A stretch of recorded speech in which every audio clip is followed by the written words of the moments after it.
Hi, everybody. Today we're going to go over volcanic eruptions and hazards and just a quick review from what we've done over break. We've been spending a lot of time talking about volcanoes and how they erupt, what they're like, how they're different. And I just want to remind you of how and why do volcanoes erupt. When a magma source is formed, it's molten rock. It's not quite liquid. It's not quite solid. You can kind of think of a toothpaste type material, but it's less dense than the surrounding rock, so it rises. As it rises, the gases inside begin to expand because they're under less pressure. They begin to come out of the magma and they build up pressure inside a magma chamber where the magma is pooling, and that can eventually have our volcano erupt or explosively or quietly, depending on how much gas is actually in there.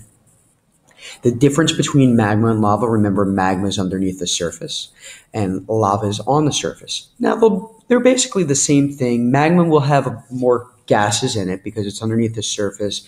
Not all the gases have been able to escape. Lava tends to have the gases escaped into the atmosphere, and lava will be a little bit cooler. Now, when we say a little bit cooler, we're talking 2,000 degrees Fahrenheit as opposed to several thousand degrees Fahrenheit higher than that. Lavas and magmas can be broken up into three categories: basaltic, andesitic, rhyolitic, based on silica percentage. You can see in those pie charts. As you go up in silica, the color of the rocks change, and that's how we can kind of infer what type of volcano we're dealing with, even without sampling the magma. The higher the silica, the more viscous, the stickier the magma is, the more likely we're going to have explosive eruptions. They're formed in different regions. Basaltic magmas form at mid-ocean ridges and hotspots, divergent boundaries, where you're just getting some of the mantle to partially melt. Areas where you're getting partial melting of, say, basaltic crust, or you're getting mixing of continental crust, this is where you're going to tend to get your higher silica magma. Think the Ring of Fire, the convergent boundary there. The convergent boundary along the western U.S., we're getting andesitic, rhyolitic magmas. That's why those volcanoes tend to be stratovolcanoes. There's some features about volcanoes we've talked about. The magma chambers where the magma is pooling. As it goes up, there's a pipe connecting it. That's called the conduit. And where it opens up, if it's an active volcano, we call that the vent. Now, inside of the top of the volcano, we call that the crater. And you'll notice on the right-hand side, it's not an open hole. You can't push people into a volcano that isn't currently erupting.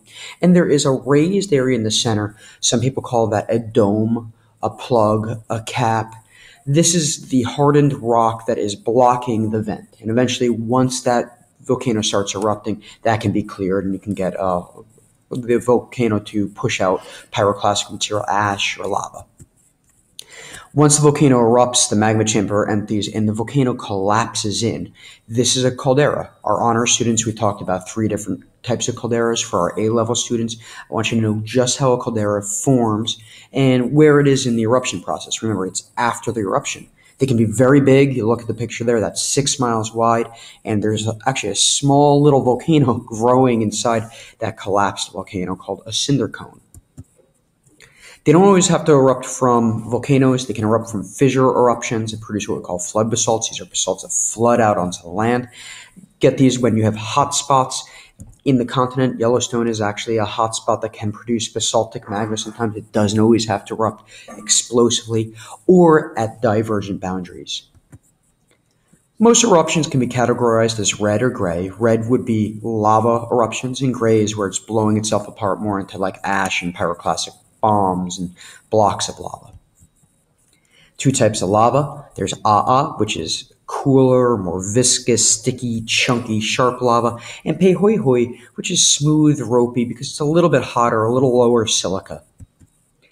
In the Big Island of Hawaii, you can find these fantastic lava tubes that go for a mile back, like caves, and lava is flowing through there like toothpaste through a tube, and when it drains out, it leaves these really interesting cave-like structures. If you go in there, you want to be very careful and you want to bring a headlamp.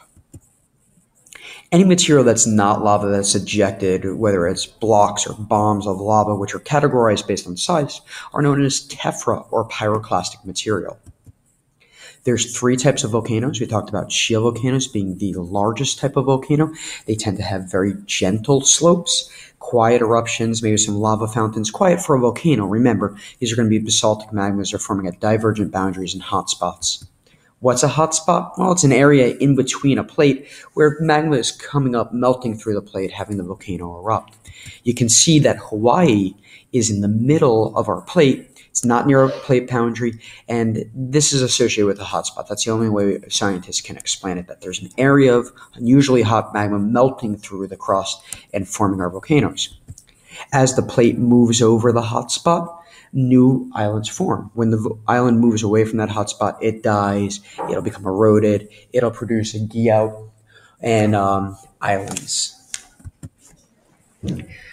There's a second type of volcano called our cinder cone. Tend to be small, about 1,000 foot. They're very sticky magmas. They generally are done, 95% of them are done erupting within a year. And these are small features that are generally harmless. They can cover a town or something like that, but they're not going to kill thousands of people. Stratovolcanoes, those are the ones you love and know. They're composed of alternating lava flows that are sticky and ash flows. These are eruptive volcanoes. Most volcanoes have fairly quiet eruptions. We only hear about the big eruptions because they tend to do the most damage. These are andesitic rhyolitic magmas that are forming at subduction zones. There are some stratovolcanoes in the lower 48. You can see on this map here.